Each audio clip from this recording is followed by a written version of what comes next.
샬롬, 환영합니다. 반갑습니다. 지난 주간은 제가 사정이 있어서 함께 하지 못했고요. 이번 주부터 토요 성경 공부를 계속 시작하도록 하겠습니다. 2주 동안 잘 계셨죠? 또 유튜브에 또 들어오신 여러분들 주님의 이름으로 환영하면서 오늘 저번 주에 여러분들과 함께 했던 그 두 증인에 대해서 계속 오늘 이어서 설명하도록 하겠습니다. 자, 성경책을 펴시고 요한계시록 11장 3절에서 9절까지 제가 봉독하면서 시작하도록 하겠습니다. 내가 나의 두 증인에게 권세를 주리니 그러면 그들이 굵은 베옷을 입고 1260일을 예언하리라고 하더라.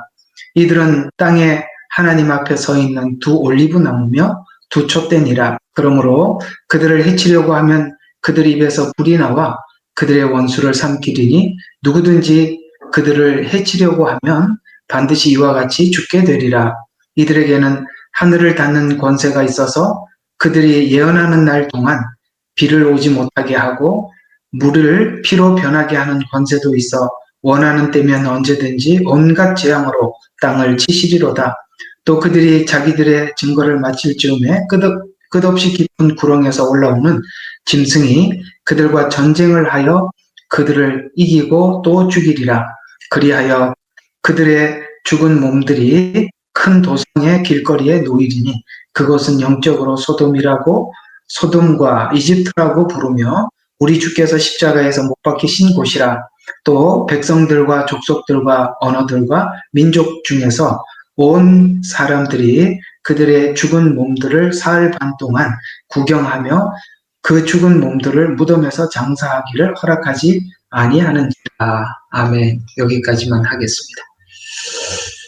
자, 저번 주에 11장 두 증인을 여러분들에게 말씀드리기 위해서 기본을 좀 깔아놨었죠.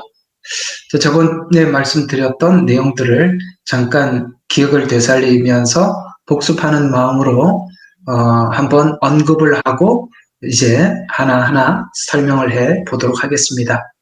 스가랴 4장, 그 다음에 로마서 11장, 그 다음에 계시록 1장 이 세 군데를 통해서 하나님 앞에 서 있는 자가 누구냐? 스룹바벨과 여호수아다. 그들은 하나님께서 명령을 하시면 그 임무를 수행하기 위해서 하나님 앞에 서 있는 자. 그래서 스가랴 4장에 스룹바벨과 그 다음에 여호수아 그 둘을 생각을 하면서 오늘 여기 요한계시록 11장의 두 증인은 하나님 앞에 서 있는 자라는 뜻을 거기서 이해를 하고 하나님이 무엇을 명하든지 수행하려고 준비된 자들이구나 라는 것을 일단은 언급을 하고 두 증인은 그런 사람이다 일단은 알고 그 다음에 로마서 11장을 통해서 여러분들과 말씀을 나눴던 것은 바로 이런 부분이죠. 로마서 11장, 그러니까 9장부터 11장이에요.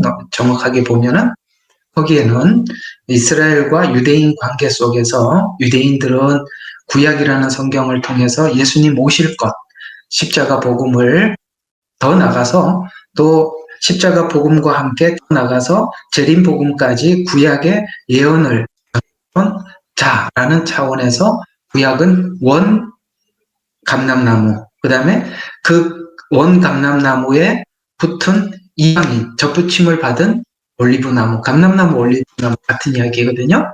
자, 그래서 여기 감람나무라는 표현을 쓴 걸 봐서 지금 교회 시대 때 감람나무가 두 개가 있구나. 원감람나무, 접붙임을 받은 나무. 그래서 두 증인이라는 것이 지금 구약에서는 이스라엘을 통해서만 하나님을 증언했지만 이 마지막 때 이게 중간기, 그러니까 이방인의 때를 지나가면서 이방인들이 주님 앞에 돌아오게 되고 그들도 한 증인으로 합류해서 유대인의 한 부류, 그다음에 이방인의 한 부류. 그래서 두 증인들이라는 이 복수를 썼구나라고 여러분들에게 말씀을 드렸었고요. 저번 주에 했던 이야기들입니다. 그다음에 요한계시록 1장에 보면은 촛대를 설명을 하죠.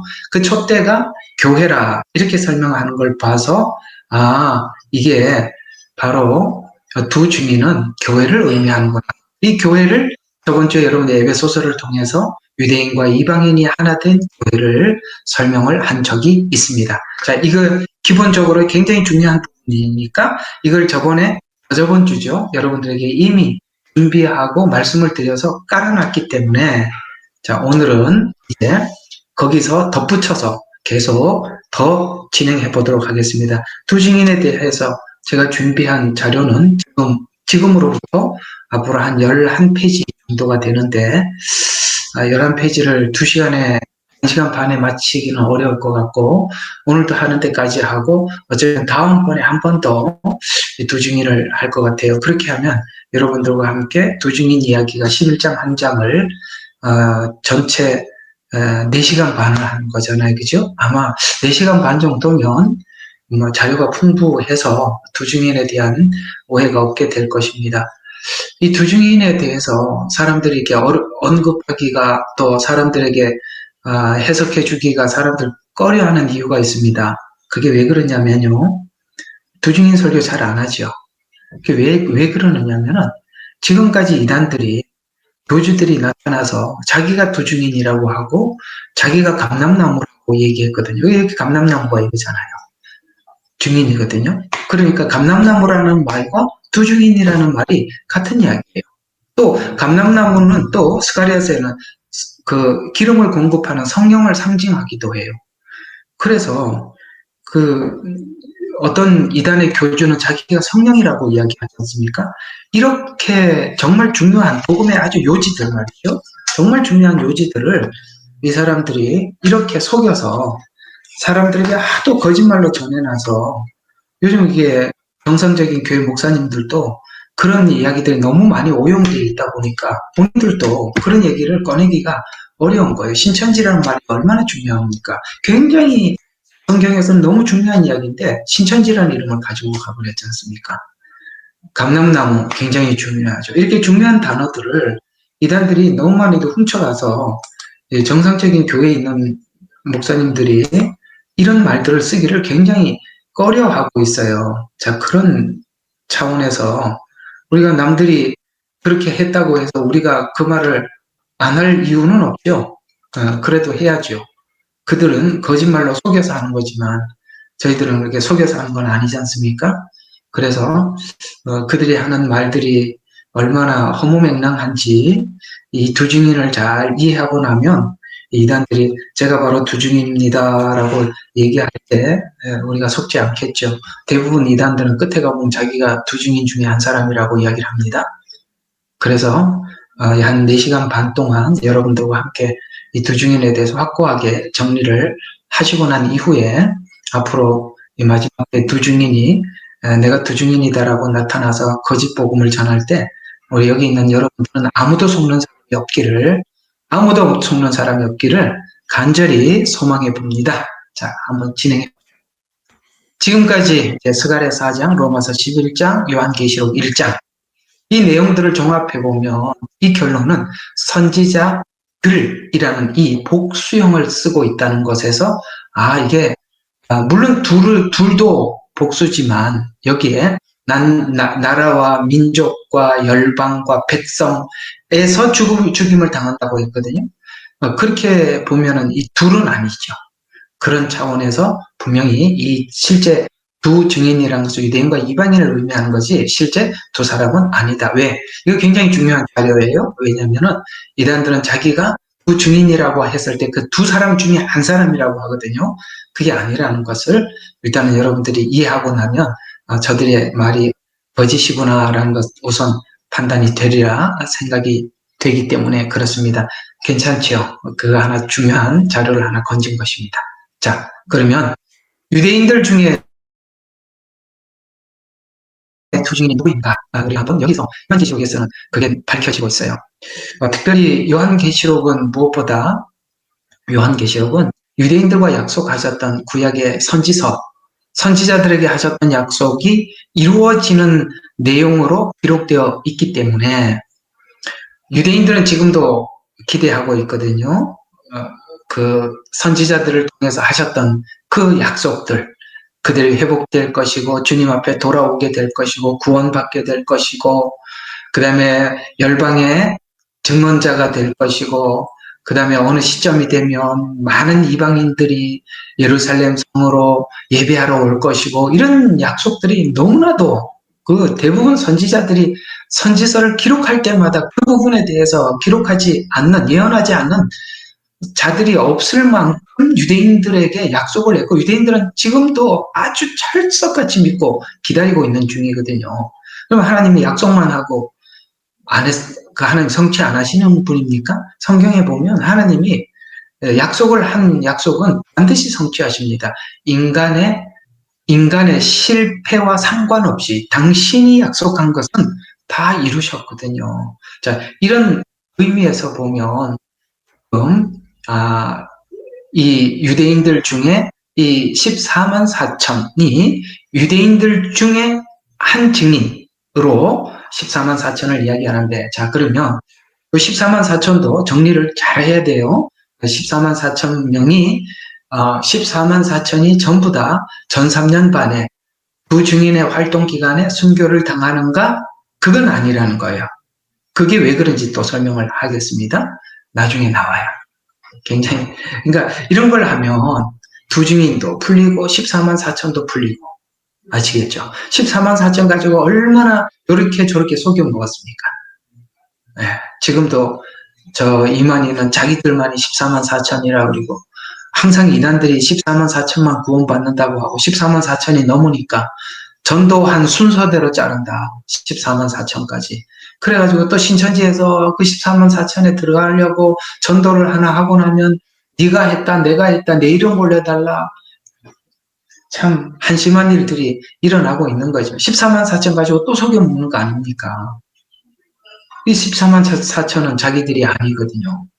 자, 그런 것, 이러니까 너무나도 이런 기본 지식만 가지고 있었더라도 그렇게 되지는 않았을 텐데, 이런 기본이 없으니까 그냥 속는 거예요. 그리고 사람들은 이건 너무 궁금해하고, 궁금해하니까 알고 싶으니까 이단들이 속이는 겁니다. 그 성경에 보면 그런 말씀이 있잖아요. 너희가 여호와를 아는 지식이 없어서 멸망한다고. 여러분, 우리가 성경을 목사는 잘 여러분들에게 설명해야 될 책임이 있기도 하지만 여러분들도 그걸 잘 정리하기 위해서 몸부림치고 애써야 될 사명도 여러분들에게 있는 거죠. 그런 차원에서 우리 서로가 이건 정말 필요한 거고 또 사모해야 하고 정리가 되어 있어야 하는 것입니다. 지금 이 시간, 이 시대에 더더욱 그러하다고 생각합니다. 자, 14만 4천에 대해서 성경은 이들이 바로 여호와 앞에 여호와의 종이라고 말씀을 했다고 여러분들에게 말씀을 드렸었죠. 7장이죠. 7장의 4절인가요?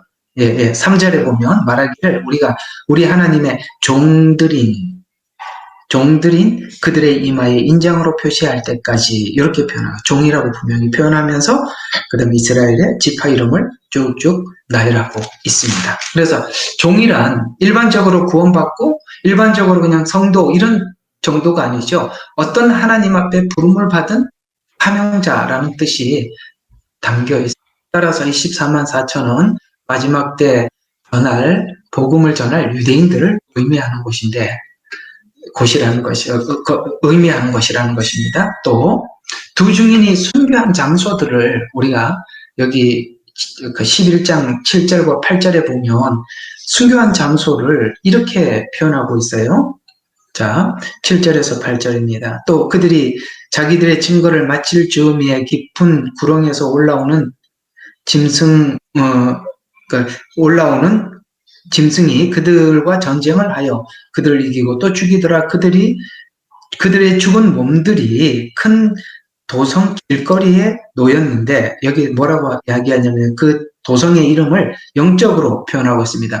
지역 이름을 표현하는 게 아니라 그 분위기, 영적 분위기를 설명을 하면서 소돔, 이집트, 그 다음에 십자가에 못 박힌 곳 이렇게 여러 군데가 나오잖아요. 소돔, 애국, 그러니까 영적인 분위기, 어떤 도시가 몇 군데 도시를 이야기하는 게 아니라 이런 분위기의 도시들라고 했으니까 소돔 이렇게 생각하면 여러분 이 지구상의 도시를 생각해 봐요. 어떤 곳이 있겠습니까? 뭐 미국의 어디, 뭐 한국이면 어디, 그다음에 일본이면 어디 이렇게 있을 거 아닙니까? 영적으로 그러니까 성적으로 타락한 도시를 이야기하지 않습니까? 애국 이건 어떤 의미를 가지고 풍요로운 도시 이런 것을 의미하거든요. 굉장히 물질적으로나 풍요롭고 그다음에 모든 것을 재정적으로 리더하는 도시. 뭐 예를 들어서 뉴욕 같은 곳, 뭐 이런 곳이겠죠. 그런 곳이 뉴욕 하나만 있습니까? 예를 들어서 시드니, 호주에 있는 시드니도 호주 전체로 봤을 때는 그런 곳이죠. 우리 한국으로 표현하자면 이런 도시가 어디겠습니까? 예를 들어 무역하는 곳, 인천이나 부산. 그 각 나라마다 이런 곳이 있다 이 말입니다. 풍요로운 곳. 십자가에 못 박힌 곳은 너무나도 다른 곳이 아니에요. 딱 이스라엘 예루살렘을 의미하는 것입니다. 골고다에서 죽으셨지 않습니까? 그러면 자 소돔 애국 이것은 다른 이방 나라들이고 십자가에 못 박힌 곳은 유대이니까 두 증인이 이방인이 활동을 하기도 하고 또 하나는 유대인이 활동하기도 했는데 유대인들은 십자가에 못 박히신 곳이라고 말하는 그곳에서 곧 이스라엘에서 순교를 하고 또 소돔과 애국 이래서 전 세계 여러 나라 국가에서 이렇게 증인들이 순교한 것으로 성경은 설명을 하고 있으므로 바로 이게 둘이라는 것이 실제 둘이 아니라 많은 사람을 의미하고 있구나라는 것을 금방 우리가 추측할 수가 있죠. 또 십자가에 못 박히신 것과 같이 이스라엘 안에서 순교한 자들에 관한 내용이 시작됩니다. 자, 여기 1절 한번 보십시다. 1절, 2절 보세요. 자, 그러니까 지금 11장은 참 우리가 너무 난 감사해요. 왜냐하면 이게 감사한 것 같아요. 우리가 두 증인 몇 장에 있지? 잘 모르잖아요. 찾으려고 그러면 외우기 너무 힘든데 하나님이 두 증인이니까 1 이렇게 써가지고 11장이라고 딱 해놓은 것 같아요. 마킹해 놓은 것 같아요. 그래서 이게 머리 나쁜 사람들은 이런 거 외우기가 너무 좋아요. 11장. 그러니까 1 그러니까 둘이지 않습니까? 여기 11장 1절과 2절에 보면 이렇게 성경은 이야기가 시작되고 있어요. 내가 지팡이 같은 갈대를 주며 그 천사가 서서 말하기를 일어나서 하나님의 성전과 제단과 이거 어디 있는 곳입니까? 예루살렘에 있는 곳. 그 안에서 경배하는 자들을 청량하라. 그러나 성전 밖에 있는 뜰은 남겨두고 청량하지 말라. 그것은 이방인들에게 주었고 42달 동안 그 거룩한 도성이 짓밟힐 것이다라는 것으로 설명을 시작하여서 성전을 청량하는 것으로 그렇게 말씀을 시작하여서 여기 보면 성전을 청량하는 것과 그 다음에 또 뭐라고 아까 십자가에 못 박히신 곳 이렇게 표현하여서 십자가에 못 박힌 것 같은 이스라엘 안에서 순교한 자들에 관한 내용으로부터 11장이 시작되고 있어요. 그래서 유대인 증인들이 유대 지역에서 순교했음을 우리에게 이렇게 알려주고 있다는 것입니다.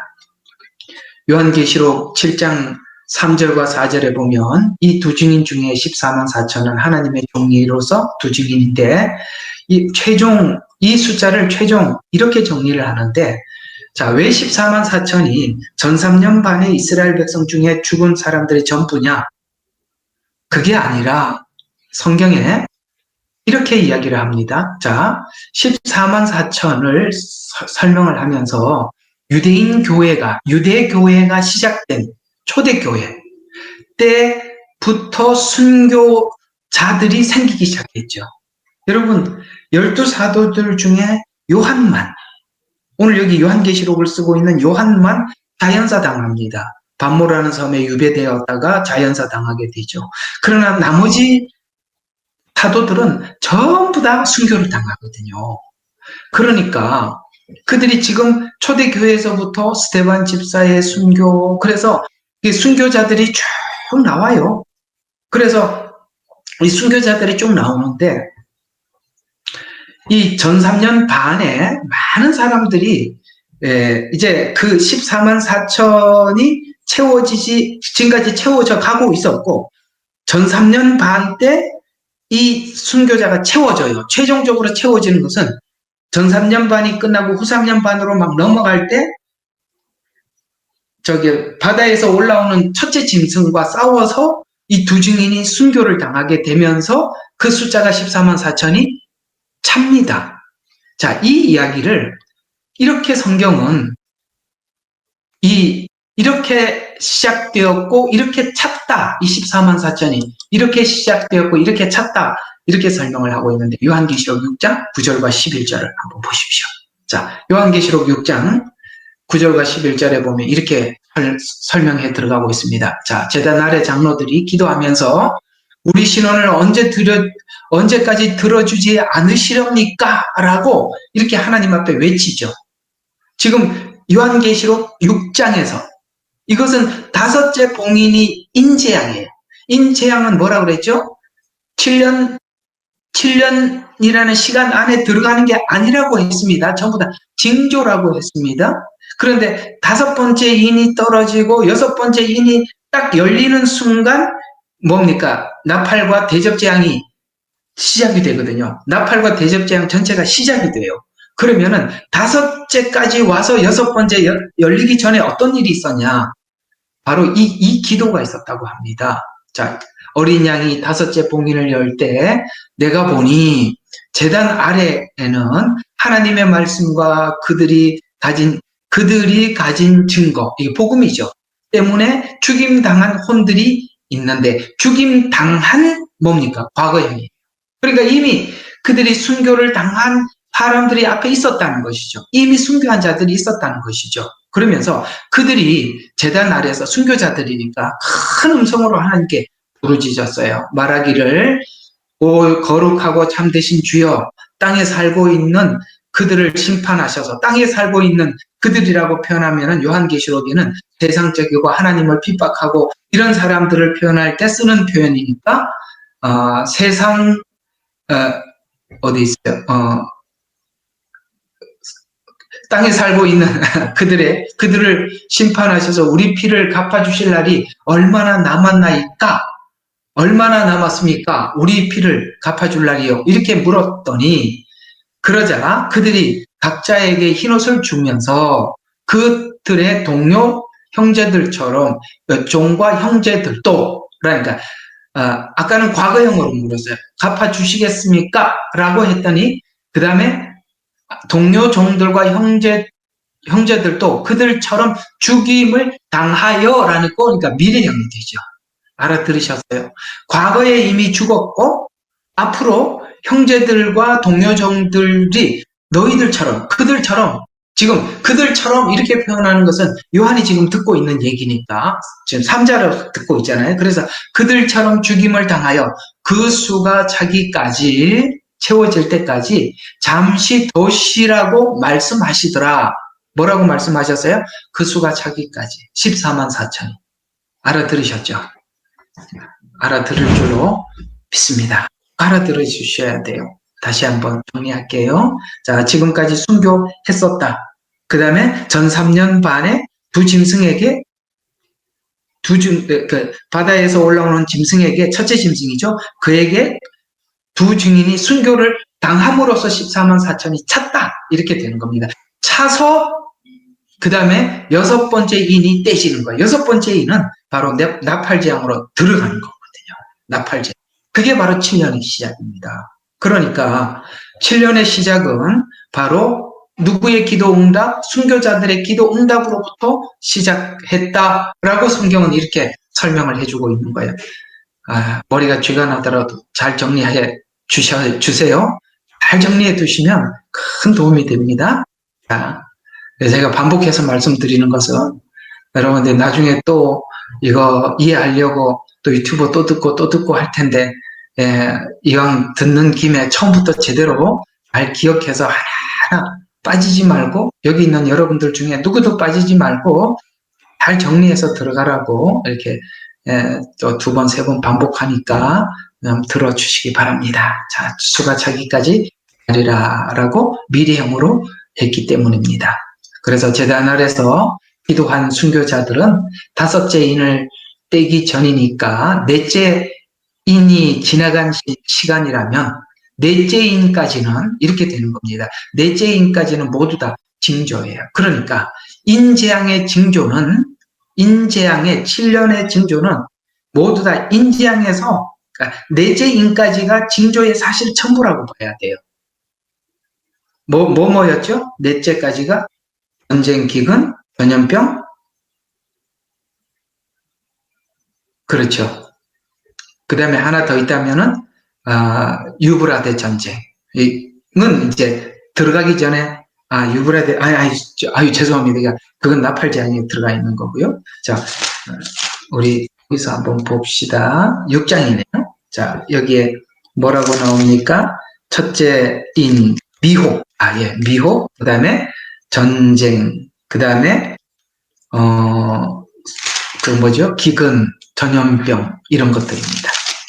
자, 이런 모든 내용들은 바로 이런 징조들은 7년이 되기 전에 막 우리에게 이제 밀려 들어오는 시작됩니다 이렇게 알려주는 그런 것이죠.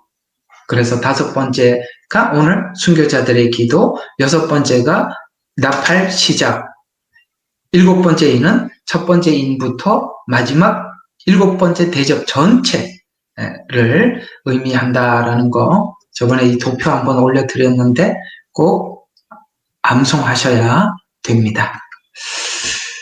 자, 그러면 이제 일곱 나팔은 제단 주변이 탄원의 기도 응답이 불로 쏟아지는 것이 이제 시작인데요. 두 증인들의 그 사역의 특징은 이런 겁니다.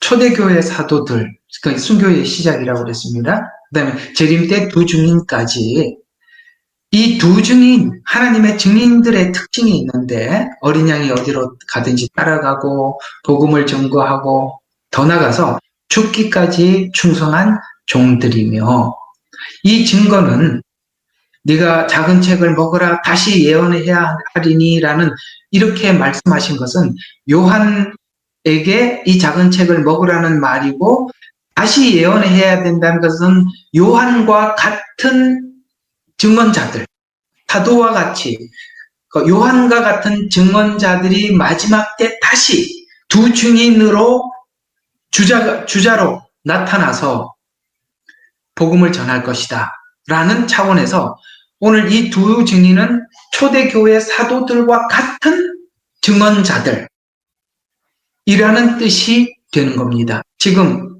요한에게 한 말처럼 또 마지막 때 이런 요한과 같은 이런 자들이 나타나서 복음을 전할 것이다 라는 차원에서 내가 다시 예언해야 한다. 누가? 두 증인이. 그들은 누구와 같은? 요한과 같은 이런. 그러면 이 종들의 사역이 너무나도 강력해요. 그리고 또 하나는 성령과 완벽한 조화를 이루어요. 하나는 매우 강력했다. 두 번째, 성령과 완벽한 조화를 이루면서 예언적 말씀을 선포했다고 합니다. 자, 요한계시록 11장 6절 오늘 이제 계속 쭉 보니까요. 6절을 보면 하늘을 닫는 권세, 그 다음에 예언하는 날 동안 비를 오지 못하게 하고 물을 피로 변하는 권세, 원하는 때는 언제든지 온갖 재앙으로 땅을 치는 권세라고 말씀하고 있습니다. 여러분, 어떤 분들은 이렇게 입에서 불이 나오는 이걸 진짜 실제 입에서 막 불이 나와서 말을 하고 앞에 있는 사람들을 태워 죽이고 뭐 이렇게 얘기하시는 분들이 있는데 그건 너무 나간 겁니다. 그렇게 함부로 얘기하면 안 됩니다.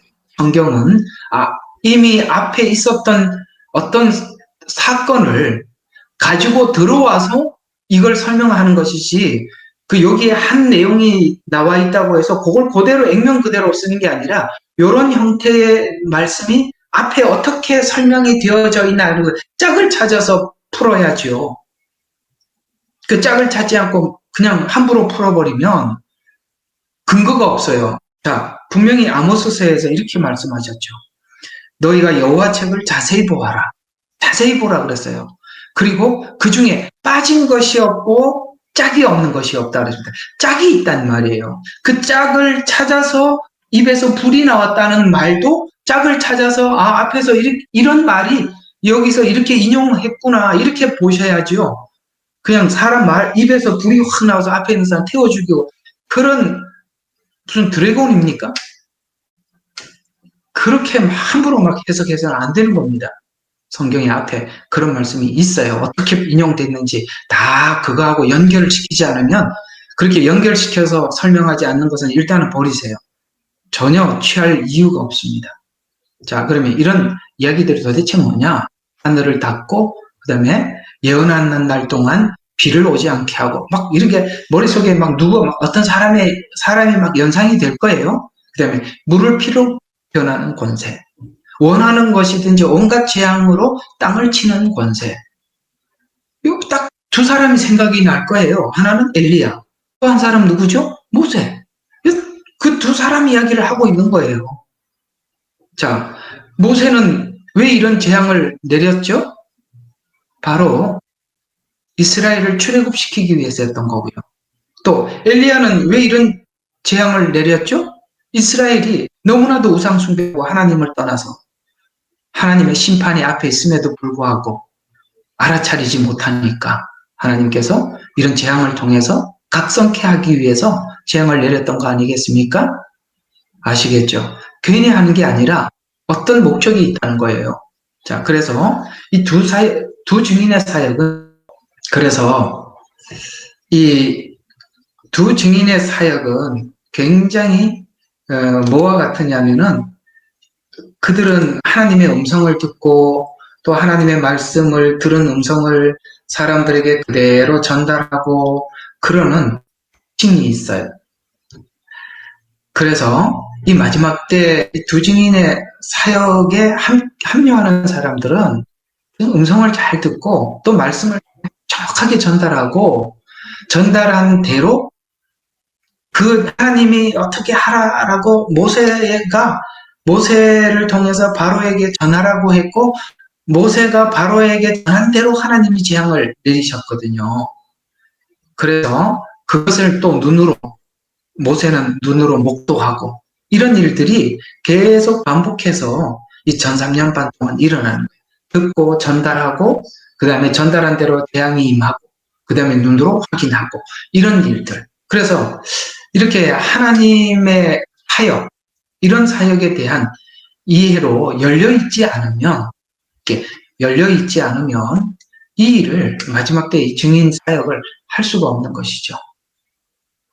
3년 반 동안 이들을 얼마나 괴롭혔던지 땅에 거하는 자들은 이 증인을 정말 미워했어요. 그리고 싫어하였고 이들이 죽었을 때 서로 축하할 정도로 사람들에게 미움을 받았던 자들입니다. 이 상황은 모세가 출애굽하기 전에 상황과 동일한데 모세를 통해서 10가지 재앙을 내림같이 두 증인이 내리는 이 재앙을 통해서 재앙만 내리는 게 아니라 전 3년 반은 구원이 목적이니까 재앙도 구원을 위한 것이니까 모세 때 출애굽을 모세의 이런 재앙을 통해서 이스라엘 백성들이 출애굽을 하게 되잖아요. 그래서 마치 이 전 3년 반은 이스라엘 백성들이 막 6월절에서 그 홍해를 건넜고 나오고 하나님 앞 세상 가운데 구원받고 나온 것처럼 이런 일들이 전 3년 반에 마치 이스라엘 백성들이 애굽에서 나온 것처럼 이런 역사가 있다 이 말입니다. 그래서 모세의 기적과 같은 내용들을 이 두 증인에게 그대로 전이해서 그 구원의 역사를 이루어가는 것입니다. 또 두 증인의 사역 후에 결국 6월절 같은 일이 일어날 것이고 지금도 우리가 요한계시록 8장과 9절에서 보면 이제 마지막 때 하나님께서 예언한 대로 그 일들이 완성되어 가도록 하기 위해서 모든 것이 이제 하나 이렇게 진행되고 있는 것을 정치적인 면, 경제적인 면, 사회적인 면, 문화적인 면, 환경적인 면, 그래서 적그리스도 한 체제가 이 위해서 여러 다방면으로 이렇게 준비되어져 가고 있는 것을 우리 모두 다 알고 서로 정보도 많이 나누고 그러고 있는 거 아니겠습니까? 거기에 대해서 어느 날 갑자기 온 게 아니라 이런 것들이 미리미리 준비되어 가고 있고 결정적으로 그 시간이 오면 실제 그런 일들이 일어나게 될 것입니다. 이 눈을 가지고 세상을 바라보면서 그 시와 때를 분별할 줄 아는 자들이 마지막 때 이 증인의 주자에 서게 될 가능성이 높습니다. 두 증인은 이런 자들이죠. 두 증인은 순교의 부르심을 받은 자들입니다. 그래서 제가 한번 여러분에게 한번 질문을 해보겠어요. 혹 하나님께서 여러분들에게 얘야 너가 나를 위해서 죽을 수 있니? 이런 질문을 혹시 하나님께서 계속 하고 계신다면 그러면 여러분들도 이렇게 마지막 때 복된 주자로 부름을 받을 가능성이 있을 것입니다. 예, 한번 여러분 각자가 질문을 하고 여러분 각자가 대답을 하시면 되겠습니다. 자, 또 하나. 양과 염소의 비유가 이 두 증인을 이해하다 보면 풀려요. 마태복음 25장은 특별히 양과 염소의 비유는 이 요한계시록의 내용을 전체적으로 이해를 할 때 이 내용이 풀려요. 예를 들어서 자 우리 마태복음 25장으로 한번 가봐요. 자 양과 염소의 비유가 25장 32절입니다. 자 31절부터 한번 양과 염소의 비유와 두 증인을 연결해서 한번 설명을 해보도록 하죠. 자, 인자가 그의 영광 중 오고 왔대요. 주님이 오셨답니다. 그 다음에 또 모든 천사와 거룩한 천사들이 모든 거룩한 천사들이 그와 함께 오고 오면 이렇게 했습니다. 자, 그때에 그가 그의 영광의 보좌에 앉으리니 백보자 심판일 겁니다. 자, 그때 그 심판의 기준을 이렇게 설명하고 있어요. 놀랍게 여기는 그 앞에 모든 민족들을 모아두었다고 해서 이방인이라고 성경은 설명하고 있습니다. 아시겠죠? 모든 민족. 여기에 유대인이 아니에요. 성경에 이렇게 모든 민족 이렇게 표현할 때와 유대인을 표현할 때는 다르게 표현을 했었거든요. 그러면 이방인들에 대한 심판을 이렇게 이야기합니다. 모아놓고 마치 목자가 양들을 염소에서 갈라놓듯이 그들을 따로 갈라놓더라. 이제는 목동들이 밤이 되면 저녁이 되면 낮에는 양과 염소를 섞어 두었다가 저녁이 되면 목동이 양은 양 우리에 염소는 염소 우리에 저녁이 되면 갈라내거든요. 지금 그걸 배경으로 예수님은 설명하고 있습니다. 주님이 이 땅에 오셔서 갈라놓는데요. 지금도 갈라지고 있어요. 그때 되면 더 선명하게 갈라지겠죠. 주님이 완전히 갈라놓을 겁니다. 자, 그리하여 양들은 오른편은 축복 이런 걸 의미합니다. 왼편은 심판 이런 것들을 의미합니다. 그래서 양들은 오른편, 염소는 왼편에 세워두고 왕이 그의 오른편에 있는 사람에게 말하기를 오라 내 아버지께 복을 받은 자들아. 자, 여기에 내 아버지께 복을 받은 자들은 누구죠? 아까 모든 민족이라고 말씀을 꼭 기억하고 들어요. 자들아 세상의 기초가 놓인 이래로 너희를 위하여 준비할 그의 왕국을 이어받으라. 왕국이라고 말합니다. 천년왕국. 천년왕국에 두 종류가 들어간다고 저번에 말씀드렸어요. 한쪽은 어떤 사람? 한쪽은 우리가처럼 구원을 받고 신의 성품에 참여한 하나님의 영을 예수님과 같은 부활체로 들어가는 자들이 있고 육체로 들어간 자들이 있다고 말씀을 드렸습니다. 여기에 지금 왕국에 들어간다라고 말하는 이렇게 들어가는 이 왕국에 들어가는 자들은 그냥 육체로 들어가는 것이 아니라 저와 여러분과 저처럼 정말 성령을 받고 하나님 앞에 구원받고 들어가는 천년 왕국에 들어가는 자들입니다. 그러면서 갈라놓자 세워놓고 말하기를 35절 내가 굶주려 여기 이제 내가라고 말하는 이 내가가 이제 누구로 보느냐에 따라서 달라지는데요. 성경에 보면은 이스라엘은 내 눈동자라 이렇게 말씀하십니다. 그럼 여기서 말하는 내가는 이스라엘이고 이스라엘은 곧 나다. 주님은 항상 그렇게 우리에게 말씀을 하셨었거든요. 그러면은 여기서 말하는 나는 1차적으로는 예수님이고 그 다음에 예수님과 같이 그러니까 곧 이스라엘은 나다라고 했으니까 이스라엘이고 예수님이고 같이 둘을 같이 놓고 봤을 때 여기 말하는 나는 예수님이며 또한 이스라엘입니다. 그래서 굶주렸을 때 너희가 먹을 것을 주었고 내가 목마를 때 마실 것을 주었고 내가 나그네 되었을 때 대접하였고 헐벗었을 때 병들었을 때 감옥에 갇혔을 때 여러분 이건 무슨 이야기입니까? 주의 종들이 복음을 전하면서 겪었던 일들이죠. 바울은 복음을 전하면서 내가 굶주렸다, 목말랐었다, 헐벗었었다, 병들었었다, 감옥에 갇혔다. 어때요? 바울이 겪었던 이야기를 함축해서 적었지 않습니까? 누가 이렇게 된다고요? 증언자들. 여러분, 이 땅에 하나님의 복음을 전해 준 증언자는 누굽니까? 분명히 이스라엘이에요. 그러면 이런 이야기죠. 이스라엘이 복음을 증거하기 위해서 굶주렸고 그 다음에 목말랐고 헐벗었고 병들었고 감옥에 있을 때 갇혔을 때 찾아와 주었대요. 함께 했다는 거예요. 동력했다는 거예요. 그러면서 그때 의인들이 여기서 말하는 의인은 아까 모든 민족 꼭 그걸 기억하고 들어야 돼요. 그 이방인들 중에 의인들이 이렇게 대답하더라는 거예요. 주여 언제 우리가 굶주린 것을 보고 잡수실 것을 드렸고 목마르실 때 마실 것을 드렸나이까 언제 우리가 주께서 나그네 되신 것을 보고 대접해드리고 헐벗었을 때 입을 것을 드렸습니까? 언제 계속 그렇게 합니다. 언제 여러분 했는데 잊어버리는 거 여러분 했는데 잊어버렸어요. 맞는데 만약에 하고 난 뒤에 기억하고 있는 사람도 있지만 여기는 이 의인들은 다 잊어버렸어요. 왜 그렇다고 생각합니까? 같다고 생각하기 때문에 그래요. 같다고. 가족이라고 생각하기 때문에. 여러분 부모가 자식에게 온갖 모든 것을 다 위해서 주죠. 그런데 부모가 자식에게 내가 뭘 했다, 며칠 날 뭘 했다, 내가 너에게 이걸 해줬다 기억하나요? 그렇지 않습니다.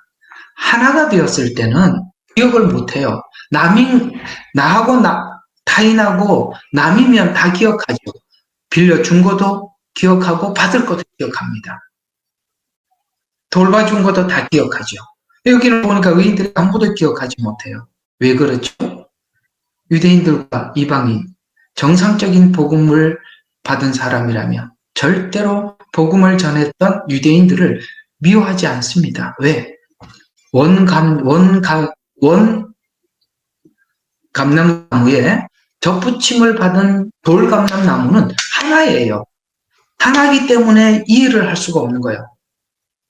그들이 갇혔을 때 여기 두 증인으로 보고 또 이스라엘로 보고 이렇게 봤을 때 여러분 그들과 둘은 하나였음을 이해하고 있습니다. 언제 그랬습니까? 라고 표현하는 것은 당연히 해야 할 것을 했고 하나였기 때문입니다. 라는 의미가 함께 담겨 있습니다.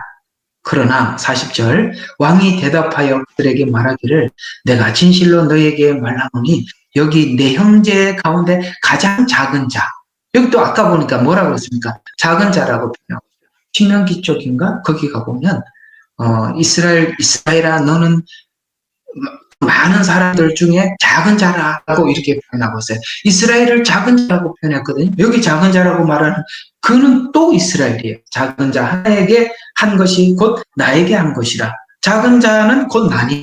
아까 말씀드렸잖아요. 이스라엘과 하나님은 곧 저들은 곧 나다 이렇게 말씀했다고 했지 않습니까? 그때 왕이 왼편에 있는 자들에게도 말하기를 너희 저주를 받은 자들아 내게서 떠나 마귀와 그 천사들을 위하여 준비한 영원한 불 속에 들어가라 라고 하면서 염소들이죠.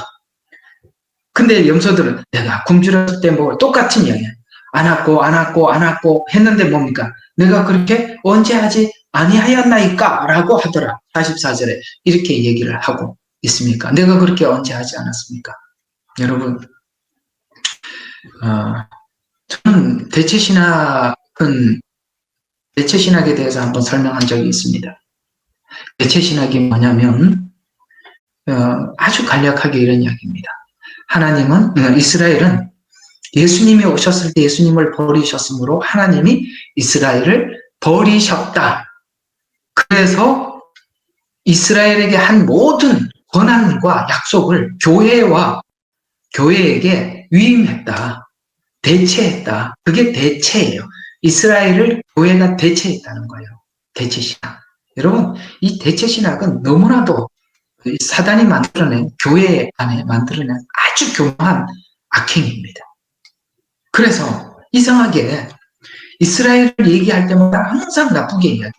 물론 그들이 교훈 삼아 죄를 짓고 그 다음에 교훈 삼아 하나님께서 우리에게 그렇게 말씀하셨던 거 이해가 가요. 교훈 삼아 그들을 얘기한 거 우리 충분히 이해가 갑니다. 그런데요, 이걸 아셔야 돼요. 이스라엘은 교훈 삼아 하나님께서 모든 민족에게 준 자들이기도 하지만 이스라엘과 했던 약속은 여전히 이스라엘과 약속으로 하나님 앞에 유효하게 남아 있습니다. 왜냐하면 이스라엘이 이렇게 하든 저렇게 하든 상관없이 하나님이 하신 약속은 하나님이 계속 이루어 가시기 때문에 그렇습니다. 이해가 가세요? 그건 아브라함과의 언약 속에서도 그 언약을 할 때부터 하나님은 그렇게 언약을 하셨어요. 아브라함에게 네가 이걸 하면 내가 이렇게 해주겠다. 이렇게 성경에서 표현한 게 아니라 하면 해주겠다가 아니라 내가 하겠다 이렇게 하셨거든요. 그러니까 사실 언약이라는 것은 쌍방이 하는 거지만 하나님은 우리와 하나님 사이의 쌍방이 아니라 하나님이 홀로 하시거든요. 아브라함과의 언약이 그거잖아요. 모든 언약을 이해하는 것은 하나님 아브라함이 창세기 14장인가요? 거기에 보면 아브라함의 하나님과의 제사 속에서 하나님의 불이 그 쪼갠 고기 사이를 지나가더라라고 표현하는 그게 바로 모든 언약의 기본인 것입니다. 하나님이 하셨고 하나님이 이루어 가시고 있습니다. 아브라함이 간에 이스마엘을 낳았기 때문에 하나님이 돌아선 게 아니라 이스마엘을 낳았더라도 사례를 통해서 이삭을 준 것은 아브라함이 하나에 따라서 하나님이 하기도 하고 안 하기도 안 하는 게 아니라 아브라함과 상관없이 하신 약속은 이루어 가신다. 이런 뜻에서 언약을 이해를 하셔야 돼요. 하나님은 우리에게 그런 방식으로 하셨거든요. 그래서 이 대체신학은 이스라엘에게 한 약속이 교회로 대체되지 않았어요. 이스라엘이 그렇게 예수님을 십자가에 못 박았다고 해서 하나님 버린 게 아니라 이스라엘이 그렇게 할 줄 알고 하나님께서 보내신 거고 예수님은 그걸 알고 죽으시러 오신 거예요. 십자가에 못 박혀 죽으시라. 그래서 제자들에게 말씀하시잖아요. 내가 사람들과 방언들 그들 앞에 서서 내가 십자가에 죽어야 하고 3일 후에 부활하여야 하니 그러면 죽어야 하고라고 했다면 누군가가 예수님을 죽인다는 얘기죠. 그래서 이스라엘 백성들이 예수님을 십자가에 못 박았든 안 박았든 상관없이 하나님의 약속은 그대로 이루어 가는 것입니다. 대체되지 않아요. 교회로 대체되지 않아요. 그러면 지금 현재 교회가 다 썩었는데 그럼 또 하나님 또 누군가를 통해서 대체해야 될 거 아니에요. 그래서 문선명이가 나와서 자기를 교회가 다 썩어서 통일교로 대체했다는 거예요. 이만희가 또 나와서 또 그러는 거예요. 야, 교회가 다 썩었기 때문에 우리로 대체해. 그럼 이만희가 썩고 나면 또 누가 나올 거 아니에요. 대체신학은 그렇게 악한 겁니다. 하나님의 약속은 약속한 당사자와 한 번도 변개한 적이 없어요. 그래서 그들은 이스라엘이 그들에게 복음을 전해주고 이스라엘이 복음을 전하기 위해서 목이 마르기도 했고 헐벗었고 옥에 갇히기도 했습니다. 그런데 어떻게 했습니까? 한 번도 그들에게 찾아가 주지 않았습니다.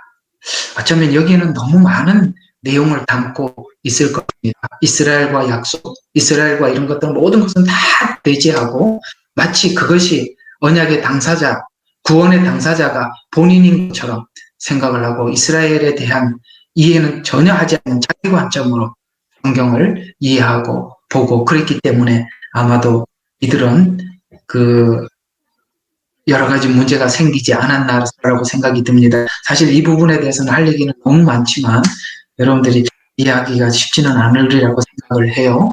자, 그런 관점에서 이 양과 염소의 비유를 보면 바로 많은 부분들이 이게 해소가 될 겁니다. 여러분, 이 구제하지 않아서 지옥 갔다, 구원받지 못했다 이런 얘기가 아닙니다. 여기 가난한 자는 바깥에 거지들을 이야기하는 게 아니라 지금 유대인들을 이야기하는 것입니다. 복음을 전하기 위해서 수고했던 수고들을 나열한 것입니다.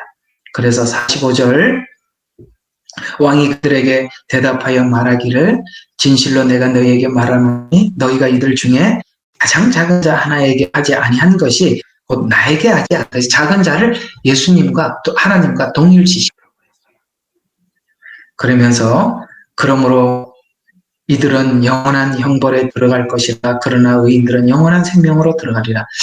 저는 이 양과 염소의 비유를 통해서 저만이 이해하고 있는 어떤 한 부분은 이런 것들입니다.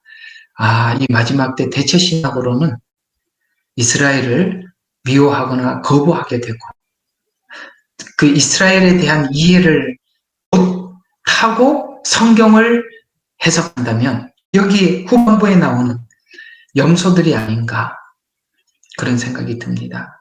그런 차원에서 제가 이 마지막 때 복음 안에서 회복돼야 될 신학 중에 하나가 있다면 이 대체 신학을 바로 볼 줄 아는 그리고 모든 내용을 이스라엘 당사자로 돌아와서 그들의 언약 안에서 성경을 해석해내는 이것이 이 마지막 때 하나님께서 필연적으로 해결해야 될 게 아닌가. 그래서 저는 이 마지막 때 여러분들이 이 복음을 정확하게 다시 회복하기 위해서는 반드시 이 두 가지에 대한 이해를 꼭 하셔야 된다고 생각하는 사람입니다. 두 가지.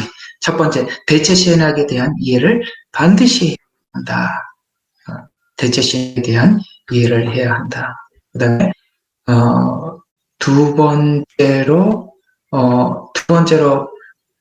말씀드리고 싶은 것은 그 대체 신학도 그렇지만은 이 성경 번역도 그래요.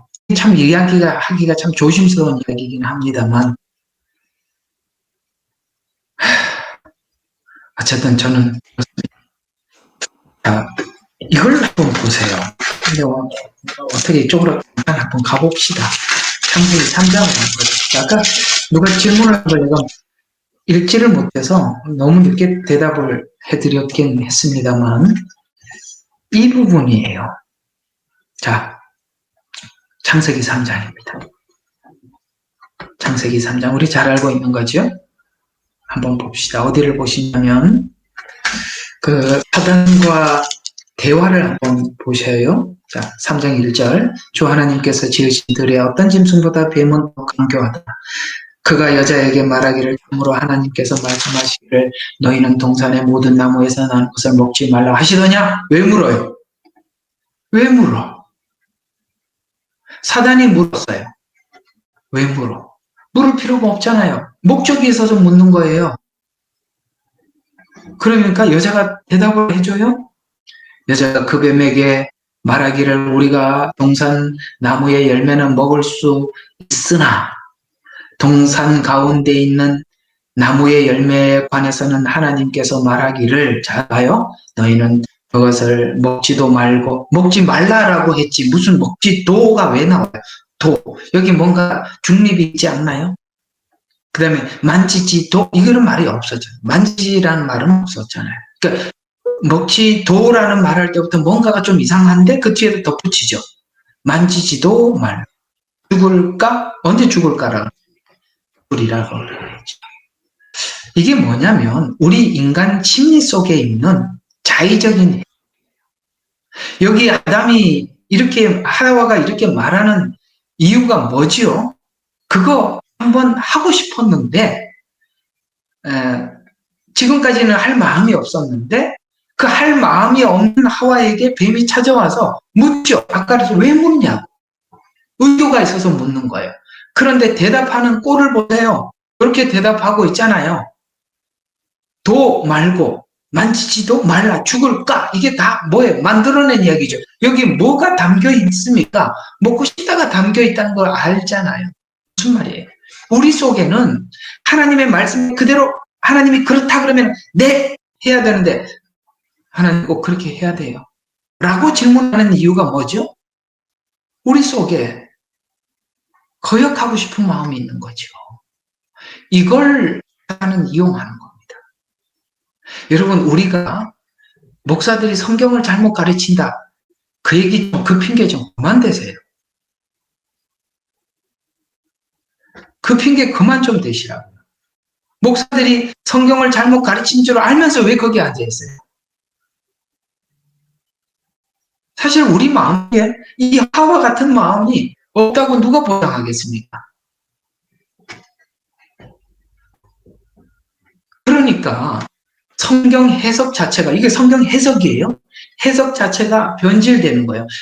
성경 해석이 변질되기 위해서 사단이 와서 질문을 하고 그 마음속에 있는 탐욕을 끌어내죠. 그렇게 이렇게 대답을 하자 뭐라고 해야 합니까? 그런 것을 역용해서, 자, 그 뱀이 여자에게 말하기를, 자, 그런 생각을 듣고 뱀이 말을 딱 해줘요. 너희가 반드시 죽지는 아니하리라. 이렇게 이야기합니다. 반드시 꼭 죽는 건 아니야 라고 그 중립에서 더 중립으로 데리고 오잖아요. 다 이렇게 끌려가는 겁니다. 이렇게. 예? 이거는 설교를 잘못하는 목사만의 책임이 전부가 아니에요. 하와의 책임이에요. 우리 마음속에 있는 이런 잘못, 뭔가 이렇게 솟아오는 욕심의 문제죠. 그래서 5절에 보니까 너희가 그것을 먹는 날에는 눈이 열리고 너희가 신들같이 되어서 너도 하나님같이 될 수 있어. 이렇게 신들같이 되어서 선과 악을 알게 되는 줄 하나님이 아시니라. 그래서 너만 모르게 막아놓은 거야. 하나님만 그거 하려고. 라고 이렇게 부추겨서 그랬어? 아니 그런 의도로 그랬던 거야? 이렇게 생각을 하고 그 다음에 6절에 여자가 보니 그 나무가 먹음직스럽고 보기에도 즐겁고 현명할 만큼 탐스러운 나무이지라. 눈이 눈이 다르게 된 거죠. 이게 무슨 이야기냐면 이런 거예요. 이 3장이 너무나도, 저는 이 3장 이야기가 너무 중요하다고. 저는 성경 모든 걸 보다가 이 3장으로 돌아와서 다시 풀어내는 사람이에요. 이 3장이 너무 중요해요. 이게 뭐냐면 먹음직스럽고 즐겁고 현명하고, 이게 뭐냐면 여기에 성경을 이렇게 바꿔놓는 거예요. 기복으로 바꿔놓고 그 다음에 성경을 통해서 네가 말씀을 지켜서 살아라고 막 부추겨서 말씀을 지키고 난 뒤에 말씀을 지키지 않는 사람들을 비판하고, 그래서 자기는 지켰고, 그래서 자기는 영예스러운 자리로 올라가고 말씀을 지키지 못한 사람들은 저 아래로 보게 되고. 이해가 가십니까? 그래서 성경을 가지고 완전히 난도질을 해서 이 복음을 대로 살려서 하나님을 찾아가게 만드는 것이 아니라 그것을 자기 것으로 만들어서 하나님께 이렇게 했더니 복을 받아서 내 삶에 풍성함이 찾아왔습니다. 저는 말씀을 지켜서 나는 이렇게 거룩해졌습니다. 전부 다 이 말씀이 하나님께 올라가는 영광이 아니라 자기 걸로 다 바꿔놓은 거예요. 그래서 먹음직스럽고 즐겁고 현명하게 할 만큼 탐스러운 나무인지라.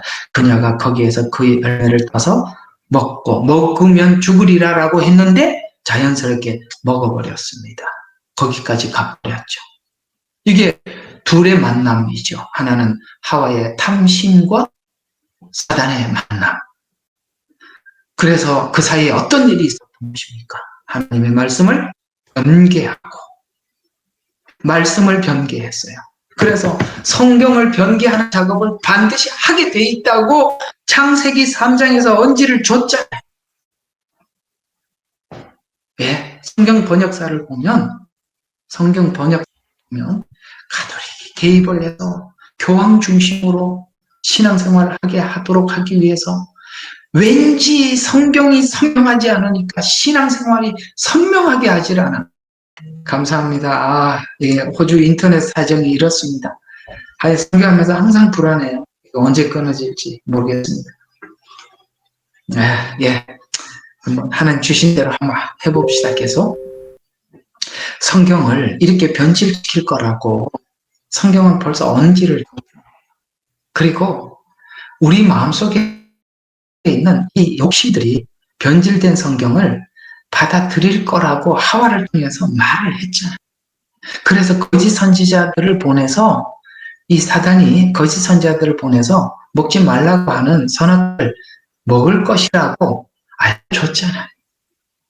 다 말해줬잖아요. 그러니까 이걸 우리가 이런 일이 없을 것이다, 이렇게 속지 말라 이 말이에요. 있다 이 말이에요. 그래서 성경 번역사들을 쭉 보면 가톨릭이 개입을 하고, 성경 해석도 보면 복음이 아닌 내용을 설명을 해서 사람들이 복음을 전혀 다른 각도에서 이해를 하고 있어요. 지금은 정말 하나님의 말씀을 말씀대로 믿는 사람들과 성경 해석을 다른 방향에서 한 사람들이 다 나누어지고 갈라지는 시대가 이 마지막 때예요. 예, 우리가 복음을 복음대로 하려면 두 가지를 해야 돼요. 바른 성경을 가져야 되는 거. 두 번째, 내 마음이 하나님 앞에 정직해야 되는 거. 이 두 가지가 이 마지막 때 우리의 싸움인 것입니다. 아시겠죠? 예, 바로 그것입니다. 대체 신학. 두 번째는 뭐라고요? 바른 성경. 이 두 가지가 회복되고 나면 사실 여러분에게 제가 이렇게 설교에서 여러분들에게 설명을 듣는 것은 다 보조수단이에요. 성경을 읽는 것처럼 더 명확한 거거든요. 그러니까 바른 마음, 바른 성경을 가지고 보면 여러분들은 다 다니엘이 될 수 있고, 다 다니엘 새 친구가 되고, 여기 있는 참 선지자들처럼 다 그런 가슴을 가질 수밖에 없어요. 그렇게 가질 수밖에 없다 이 말이에요. 그래서 또 이런 이야기를 해요. 자, 열매를 따서 먹고 그녀와 함께한 자기 남편에게도 준, 이게 뭐죠? 죄가 된다는 거예요. 전혀. 예. 한 사람이 잘못된 신앙을 가지게 되면 옆에 있는 사람에게 또 전해준 거예요. 그래서 남편에게도 준, 그러자 그들이 눈이 둘 다 열렸답니다. 아이고, 둘 중에 하나는 살아있어야 되는데. 꼭 그 사도행전에 아나니아 삽디라 같잖아요. 둘 다 열렸어요. 그들은 자기들이 벗은 줄 알고 드디어 이제 여기서 지금 다행인 것은 7절입니다. 벗은 줄 알았다는 거예요. 참 문제는 벗고 있는 줄 몰라요. 벗은 줄 안다고 했는데 라우디게아 교회는 어땠습니까? 나는 부자다, 부요하다 라고 하는데 하나님 보실 때는 그렇지 않지요. 그들은 벗은 자들입니다. 문제는 이게 잘못 이해를 하고 잘못 인식을 하고 있으면, 자기가 벗고 있으면서도 벗은 줄 모르는, 오늘 그래도 다행히 뭡니까? 벗은 줄 알았기 때문에 하나님의 음성을 듣기도 하고, 내가 어디 있느냐라고 했을 때 숨을 줄 알았고, 그래서 가죽 옷을 입을 수 있었던 거예요. 부끄러움을 가졌기 때문에. 예. 이거 없으면 우리는 다 꽝이에요. 이거 없으면. 율법은 뭘 하는 겁니까? 내가 벗은 줄 보게 만드는 거잖아요. 율법 안에서 내가 죄인이라는 걸 알게 되고, 하나님 은혜가 필요한 자입니다. 가죽옷을 주시옵소서. 예수님의 피가 필요하고 보혈이 필요합니다. 이렇게 우리 하나님 앞에 나가는 것이거든요. 대체 신학, 바른 성경, 이게 두 가지가 마지막에 강권이다. 그렇게 저는 외치고 싶습니다. 그런 의미에서 여러분, 개혁개정이 지금까지 뭘 못했던 것이 아니라 개혁개정을 썼던 분들을 제가 비난하는 게 아니라 이 마지막 때는 이런 번역에 문제가 있음을 많은 사람들에게 알리게 되게 되고, 그로 인해서 우리가 바른 성경을 가지려고 하는 이런 움직임과 운동이 이게 일어나고 있음에 대해서 감사하고요. 우리 한국은 이렇게 개혁 개정을 많이 쓰고 있지만 실제 그 외국에 있는 아주 보수적인 교회들은 킹제임스 성경을 쓰고 있다는 것도 참고 삼아 알아두시면 좋겠습니다. 아시겠죠? 우리는 이 판권이 성서 공회하고 이렇게 교단마다 이게 그게 좀 커넥션이 되어 있어서 성경을 바꾸고 성도들에게 전부 다 성경을 바꾸라고 하고 이런, 그래서 우리가 이런 바른 성경이 좀 킹제임스 성경입니다라고 하면 막 대항하면서 반대하는 이유가, 또 그걸 알더라도 바꿀 수 없는 이유가 그런 미묘한 관계가 있어서 그렇다는 것도 참고 삼아 알아두시면 좋겠습니다. 우리가 그런 데 같이 이렇게 휘말려 들어갈 필요는 없습니다. 그래서 여러분들 좀 이런 킹제임스 성경을 보면 많은 변개된 부분들을 고쳤어요. 또 예, 뭐 흠정력입니까 뭡니까라고 질문을 한다면 제 개인적인 이야기입니다만, 저는 이 흠정력은 별로 좋아하지 않습니다. 왜냐하면 그 세대주의 관점에서 기록을 했기 때문에 그렇습니다. 세대주의. 자꾸 그걸 부각시키고 거기에 대해서 설명을 하려고 애를 했기 때문에 그런 문장 단어들을 많이 인용을 해서 저는 그게 좀 신학을 중심으로 해서 성경이 쓰여지는 거고, 성경이 쓰고자 하는 원저자 의도 그대로 기록하는 것이 가장 정확합니다. 그런 차원에서 저는 이렇게 생명의 말씀사에서 나온 것을 읽고 있는데 저는 뭐 이걸로 만족합니다. 자, 그냥 지나가서 계속 하도록 하겠습니다. 그래서 이 양과 염소의 비유를 통해서 두 증인을 봤을 때 이들은 마치 복음을 전하는 자로서 하나구나라는 것을 이해할 수가 있죠. 그러니까 목에 갔었을 때, 돌아보고 병 들었을 때 이해가 가시고 하나였죠. 그렇기 때문에 하나였기 때문에 기억을 할 수 없는 거라는 그런 의미에서 양과 염소의 비유가 드디어 풀어진 것입니다. 이스라엘과 유대인은 하나가 되었다. 이런 이야기를 하고 있는 겁니다. 양과 염소의 비유는.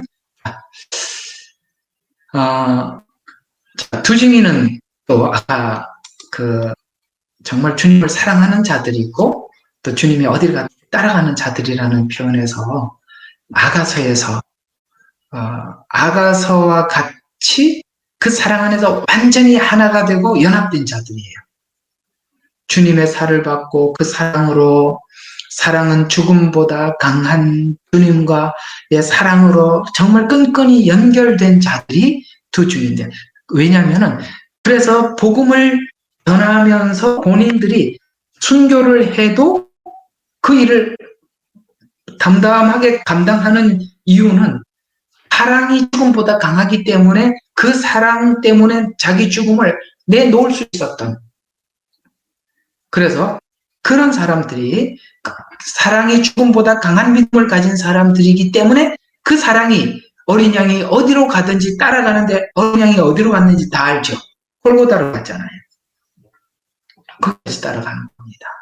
그래서 마지막 때 구원의 대상은 오늘 이 증인들의 외침에 귀를 기울이는 자들이며 진심으로 하나님을 찾는 자들이며 경건한 자들입니다. 그래서 주님을 믿는 사람들은 두 증인을 보고 그 소리를 듣고 주님 앞에 돌아오게 되는데, 여러분, 증언자의 가장 확고한 분명한 증언이 뭐냐면 목숨을 걸고 증언하는 거예요. 목숨을 걸고 증언하는 거예요. 이 세상에는 너무나도 명확하고 너무나도 분명한 일 앞에서는 사람들이 자기 목숨을 진짜 걸죠. 여러분, 14만 4천이라는 이 복음을 전하기 위해서 너무나도 많은 사람들이 자기 생명을 걸고 복음을 전해왔고, 여러분 우리 선교사들의 이야기를 들어보면 마치 무슨 영화를 보는 것 같아요.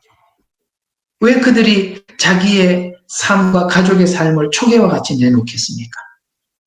그들이 거기 가면 무슨 일이 딱 그런, 저도 이렇게 선교사 출신입니다만 늘 드는 이 생각이 뭐냐면, 바울이 했던 말이 늘 기억에 항상 매일 아침마다 눈만 뜨고 현장에 나갈 때마다 그런 말씀이 떠오르는데, 이 말씀이요. 내가 무슨 일을 당하는지 나는 알지 못하나, 그러나 주 예수께 받은 사명, 은혜의 복음을 전하는 일을 마치려 하면은 내 생명을 조금도 귀한 것으로 여기지 아니하노라. 무슨 일을 당하는지 알지 못한다. 아침에 선교지 대상자들한테 신학교 가서 강의하러 갈 때마다 매일 아침마다 드는 생각이, 언제 공안이 찾아올지, 무슨 일이 생겨서 늘 무슨 일을 당하는지 알지 못하나, 그냥 가는 거지요. 이해가 가시죠? 자기 생애를 걸고 인생을 걸고 죽음을 걸고 외친 자들은, 여러분, 아무것도 아닌 거짓 증언 앞에 누가 생명을 걸겠습니까? 거짓말 앞에 누가 생명을 걸겠어요? 진실이니까 생명을 걸고 어린 양이 어디로 가든지 따라가는 자들 아닙니까? 이들은 정말로 주님을 사랑하는 자들이고 경건한 자들입니다. 그래서 요한이 보고 있는, 오늘 요한계시록의 11장에 보고 있는 이 두 증인은 이미 구약의 하나님의 종 선지자들이 미래의 멸망을 외친 것과 같은 예언을 하는 것을 보아서 10장 7절에 보면, 일곱째 천사가 소리를 내는 날에는 그가 나팔을 불게 되리니, 이 나팔 재앙은 그때 하나님의 신비가, 여기서 말하는 하나님의 신비라는 말은 구약에서 수도 없이 예언했던 그 예언들을 오늘 여기는 신비라고 표현을 하고 있어요. 왜냐하면 구약에서는 이 마지막 때 이런 일이 일어날 거라고 말했던 그게 너무나도 신비로운 일들이니까, 그래서 그 신비가 그분께서 자기 종들인 선지자들에게 선포한 것과 같이라고, 선지자들에게 선포한 것, 과거형이니까 구약에 예언했던, 그러니까 구약에 있는 수많은 그 예언서들 안에 있었던 예언이 이루어질 것이다. 예언이 실제 이루어질 것이다. 라고 지금 이 일곱째 천사가 소리를 내는 이 나팔을 그렇게 요한은 설명을 하고 있는 것입니다. 그러니까 이 두 증인은 이런 사람들이라는 거죠. 마치 구약에는 신약에 있을 일들에 대해서 예언을 한 것처럼 지금 마지막 때 후 3년 반에 있을, 그 다음에 천년 왕국, 그 다음에 그 십자가 복음, 그러니까 복음과 예언을 다 알고 있는, 구약에 있는 선지자들의 예언을 알고, 그 다음에 후 3년 반에 어떤 일이 있을 줄 알고, 십자가 복음이 뭔 줄 알고, 모든 복음과 예언에 대해서, 모든 분야에 대해서 선명하게 알고 있는 구약 선지자들이 쭉 전해왔던 그 복음, 신약 사도들이 전했던 복음, 이 복음에 대한 이해가 분명히 있는 자들, 그런 자들을 통해서 바로 이 두 증인은 활동하게 된다. 그래서 이 두 증인은 마치 구약의 핍박받던 선지자와 같은 계열의 예언적 선지자들이라고 정의를 내릴 수 있다. 그래서 여러분, 이 마지막 때 이 복음을 전하는 자들은 예언에 대해서도 이해가 선명하고, 또 뭐도 복음에 대해서도 이해가 선명해야 되는 것입니다. 그래서 가끔씩 이렇게 보면은 어떤 분들이 자꾸 요한계시록이나 예언서만 자꾸 이렇게 설명하시는 분들이 있는데요. 그거 해도 한계가 있습니다. 여러분, 성경은 복음을 전하라고 우리에게 준 말씀이지 마지막 때만 전하라고 한 건 아니에요. 마지막 때만 계속 전하다 보면요, 그런 사람들이 잘못 가는 거예요. 우리가 어떤 부분에 대해서는 마지막 때에 대한 이해를 할 수도 있습니다만, 마지막 때에 대한 이해를 할 수는 있어요. 그러나 성경은 마지막 때 재림에 대한 이야기만 하려고 하는 건 아니죠. 성경의 마지막 때보다 훨씬 중요한 부분은 십자가 부분이에요. 자, 이런 이해가 선명하게 있는 사람들입니다. 자, 3절과 4절에서 두 증인은 누구인가? 중요한 키를 제공해주고 있는데, 때 올리브나무. 저번 주에 설명을 했던 거고. 자, 5절, 6절 계속 이어서 가봅시다. 두 증인이 가진 권세. 자, 이제, 또 반복하는 것 같지만, 정리를 이제 한 절 한 절 강의니까 하면서 넘어가야 돼. 5절, 6절 한번 읽어드릴게요. 자, 아까 불이 나온다. 그 다음에 하늘을 닫는다.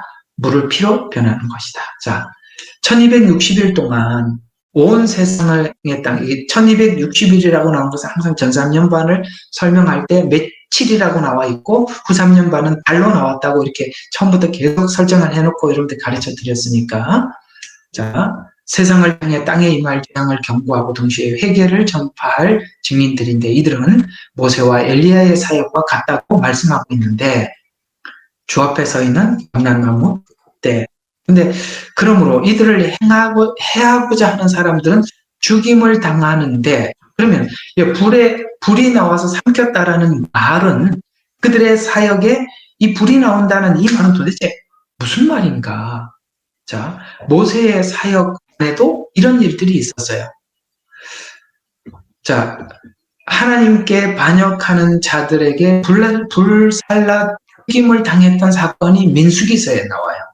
자, 민수기 16장 35절에 보면 고라와 다단이 아비람이 당을 지어 하나님의 종 모세와 아론을 대적했을 때 여호와로부터 불이 나와서 250명이 불을 살라 죽였던 말씀과 같이 이 복음을 전하는 일을 방해하는 자들에게 하나님께서 불을 내리셔서 죽인 것처럼 방해자들을 그렇게 처단할 것이다 라는 내용이 민수기서 16장 35절에 등장하는 것으로 봐서, 이 불이 나온다, 입에서 불이 확 나오는 게 아니라 하늘에서 여호와께서 불을 내렸다라고 표현을 하고 있다 이 말입니다.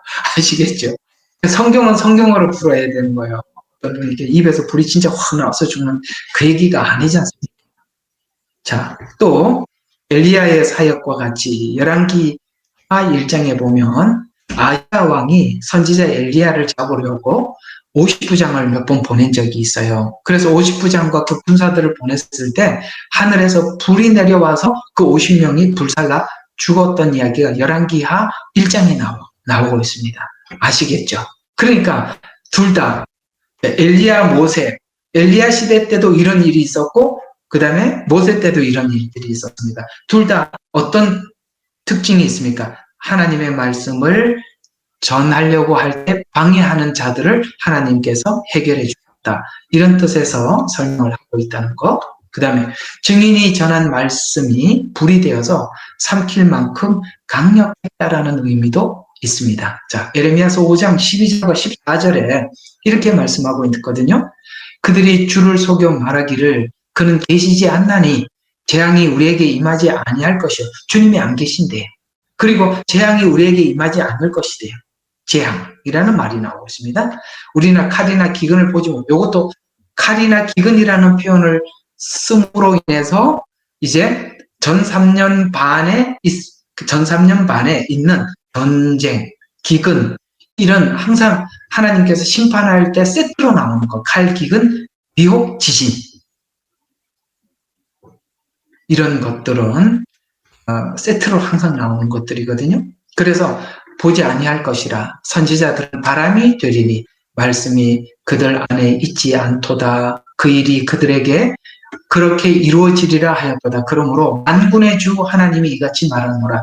너희가 이 말을 하니 보라 내 입에 있는 말들을 불로 만들고 그 백성을 나무로 만들리니 그 불이 그들을 삼키리라. 오늘 요한계시록 11장 5절과 같은 말씀인데요. 예레미야 선지자에게 심판을 경고하는 예언의 말씀을 주셔서 백성들이 돌이키기를 원했지만 그 말을 업신여겼을 때 하나님께서 예레미야의 입에 있는 말을 불이 되게 하여서 불로 백성들을 사르겠다는 비유적인 표현을 통해서, 심판하겠다는 비유적인 표현을 통해서 그 백성에게 그대로 성취되게 하실 것을 말씀하셨다. 자, 그러면 이렇게 한번 정리를 해보면 돼요. 여러분, 예레미야에 있는 말씀을 실제 하나님께서 입의 말을 불이 되어서 삼키리라는 말이 예레미야 입에서 불이 나와서 그들이 타서 죽었다는 얘기가 아니라, 그 말이 성경에 내 말이 불같지 아니하냐? 이렇게 물었잖아요. 여러분, 우리가 회개하기 위해서 들은 말씀들을 들을 때, 그 회개하기 위해서 말씀을 들을 때, 그 말씀이 마치 불과 같이 우리 마음을 태운단 말이에요. 이해가 가죠? 여기서 그러면 이렇게 정리를 해봐요. 방해하는 자들에게 하나님께서 뭐 하신다고요?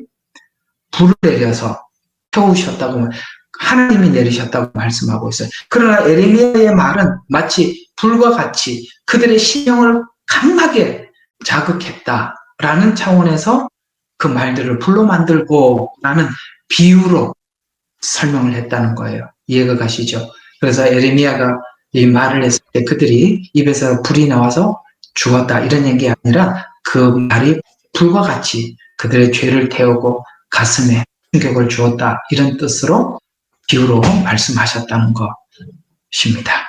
그래서 두 증인에게 예언의 말씀을 맡기시고 그 말씀이 반드시 성취되게 하실 것입니다. 그리고 그 말씀을 업신여기며 그들을 해오고자 하는 자들은 증인들의 입에 두신 예언의 말씀이 그들에게 임하여서 죽임을 당하게 될 것이다. 자, 6절을 한번 보겠습니다. 자, 또 그 사역에 하늘을 닫아서 비를 내리지 못하게 하는 그 엘리야 사역을 여기서 우리가 6절에서 보게 만들어져. 그렇죠. 하늘을 닫는 권세가 있어서. 그 다음에 여기 비를 오지 못하게 하고 이렇게 나와 있습니다. 이건 이제 엘리야의 사역인데, 그들이 아합 왕 때 엘리야가 그들이 권능을 가지고 행하는 일들은, 엘리야가 내 말이 없으면 수년 동안 비도 이슬도 내리지 아니하리라고 선포해서 3년 반 동안 비가 내리지 않았던 이 3년 반은, 여기 지금 우리가 전 3년 반에 보내는 이 엘리야의 사역을 그대로 우리에게 설명해 주고 있어요. 그런 것처럼 이런 것 때문에 기근이 오게 되지 않습니까? 또 물을 피로 변하는 권세, 이건 또 모세가 했던 일이죠. 그래서 엘리야와 모세라는 뜻이에요. 애굽에서 내려질 10가지 재앙 가운데 모세가 지팡이를 들어서 나일강을 침으로써 그 물이 다 피로 변했던 첫 번째 재앙, 출애굽기 7장 20절이에요. 이와 같이 1260일, 곧 전 3년 반에 예언한 대로 비가 오지 않아서 심한 기근으로 땅과 풀들은 말라서 건조함과 열기는 여기저기 불길을 일으킬 것이고, 그 불은 땅의 3분의 1 수목과 푸른 풀을 태울 것입니다. 이해가 가시죠? 비가 안, 그러니까 불이 잘, 그래서 3분의 1 수목이 태워버리죠. 여기 보면 나팔지향에 불이 탄다라는 말씀이 있습니다. 그래서 지금은 뭐 여기저기 장마도 나고 그러겠지만, 이 진짜 3년 반 시간에 들어가게 되면 아마 비가 내리지 않아서 산불로 이어지게 될 겁니다. 그렇게 보면 정확히 이 나팔지향 때 있는 예언과 딱 맞아 떨어지는 것입니다. 그래서 둘째 나팔 때, 두 번째 나팔 때 6절을 보면, 그래서 내 천사가 부는 나팔 소리는 두 증인의 경고 소리로 이 땅이 풀어지고 실행될 것인데, 그래서 두 증인의 활동으로 회개하는 자가 있고, 그래서 하나님께 돌아오기도 하고 하나님께 모독하는 자. 그래서 지금도 여러분들이 느끼는 감정이 뭐냐, 이렇게 둘이 나누어지는 걸 느껴지는데요. 이 두 증인 사역 때 확연하게 서로 모독하는 자와 회개하는 자로 완전히 이렇게 나누어집니다. 이 한편은 두 증인을 미워하는 것으로 하나님을 모독하기. 왜냐하면 그들이 하나님의 이름으로 한 걸 보거든요. 그러니까 너무너무 싫어하고 그들이 죽었을 때 얼마나 기뻐했는지 서로 선물을 보낼 정도였다고 성경은 말씀하고 있지 않습니까? 그래서 마지막 한일의 1260일 동안 두 증인은 이런 사람일 것입니다. 두 증인과 같이 부름을 받은 사람들은 계시를 알고 있는 사람, 구속의 완성을 위한 종말을 잘 이해하고 있는 사람일 겁니다. 오늘 이 두 증인에 대한 이야기를 좀 정리하고 맞춰 보도록 할게요. 그다음에 그들은 또 성령 사역에 대해서도 잘 이해를 하고 있고 열려 있어서 주님의 음성을 듣는 사람. 그 다음에 세 번째로 그들은 어떤 사람이냐? 주님 맞을 재림이 준비되어 있는 자들일 것입니다. 또 네 번째로 이들은 죽음보다 강한 하나님을 향한 사랑을 가진 정말 하나님을 정말 사랑하는 하나님의 신부들일 것입니다. 다섯 번째로 두 증인은 이 땅에 주 앞에 섰다가 주님이 말씀하시면 어디든지 갈 준비가 되어 있는 그런 자들일 것입니다. 다시 한번 이 두 증인에 대한 정리를 해보겠습니다. 어떤 사람이라고요? 복음에 대한 계시와 그 다음에 십자가 복음에 대한 이해를 잘하고 있는 사람. 두 번째, 성령 사역에 대해서도 열려있는 사람. 세 번째로 재림에 대한 준비가 되어 있는 사람. 그 다음에 네 번째로 정말 하나님을 향한 신부로 준비된 사람. 그 다음에 다섯 번째로 이제 주님이 말씀하시면 어디든지 갈 준비가 된 사람. 이들이 바로 두 증인이다라고 설명을 하고 있고 대표적으로 누구? 바로 모세와 엘리야를 우리에게 소개하면서 그들과 같은 자들이다라고 성경은 우리에게 이해를 시켜주고 있습니다. 네, 정확하게 1시간 반 지났습니다. 시간 딱 맞춰서 마치겠습니다. 제가 시간을 딱 맞춰서 마치는 것은 이렇게 성경 공부나 이런 것들은 약속한 시간을 맞춰주는 게 좋다고 생각합니다. 왜냐하면 또 여러분 이 시간은 여러분들에게 딱 이 성경 공부하는 시간으로 빼놨을 테고 그 다음에 또 무슨 스케줄을 잡아두었을 텐데 그것이 계속 이어지도록 하기 위해서 제가 그 시간을 이렇게 맞춰서 여러분들에게 말씀을 드렸습니다. 중간에 한두 번 끊겨서 참 죄송합니다만 이걸 빨리 처리를 해야 되는데 인터넷에서 와서 빨리 처리를 안 해주네요. 어쨌든 빨리 처리가 되도록 해보겠습니다. 자, 기도하고 마치도록 합시다. 하나님, 오늘은 두 증인에 대해서 두 번째 시간을 가져봤습니다. 한 절 한 절 강해를 하면서 바로 이 마지막 때 외칠 이 두 증인이 어떻게 준비된 자들인지 우리가 함께 살펴보면서 하나님, 들은 정말 순교의 부르심을 받은 자들이고 훗날 하나님 가까이서 정말 하나님 가까이에서 주님을 섬길 자들이며 또 제단 아래 서서 우리의 신원을 언제 들어주시겠습니까? 라고 외칠 만큼 정말 하나님 가까이 섬길 하나님의 종들임을 저희들이 배웁니다. 이스라엘 가운데는 14만 4천이 두 증인 중에 한 증인으로 아버지 하나님 활동하게 되지만 이방인 가운데는 또 하나님 앞에 부르신 자들이 있을 것입니다. 아버지 하나님, 주님은 우리를 위해서 생명을 주셨는데 또 우리는 주님을 위해서 무엇을 해야 할까 고민하며 하나님 앞에 기도해야 할 시간이라고 저희들은 생각합니다. 주님께서 혹 우리들을 불러주신다면 아버지 하나님 기꺼이 감사한 마음으로 순종하며 주님을 따라갈 수 있는 정말 하나님의 귀한 아들, 딸들이 이 방에 함께 모여서 말씀을 나누고 은혜를 나누고 복음을 나누는 아름답고 복된 시간 되도록 축복하여 주시옵소서. 이것이 일시적인 감정으로 하나님 앞에 호소하는 것이 아니라 우리 마음속 깊은 곳에 진정을 가지고 하나님 앞에 구하는 복된 하나님의 아들, 딸들 되게 하옵소서. 감사드리옵고 예수님 이름으로 기도합니다. 아멘.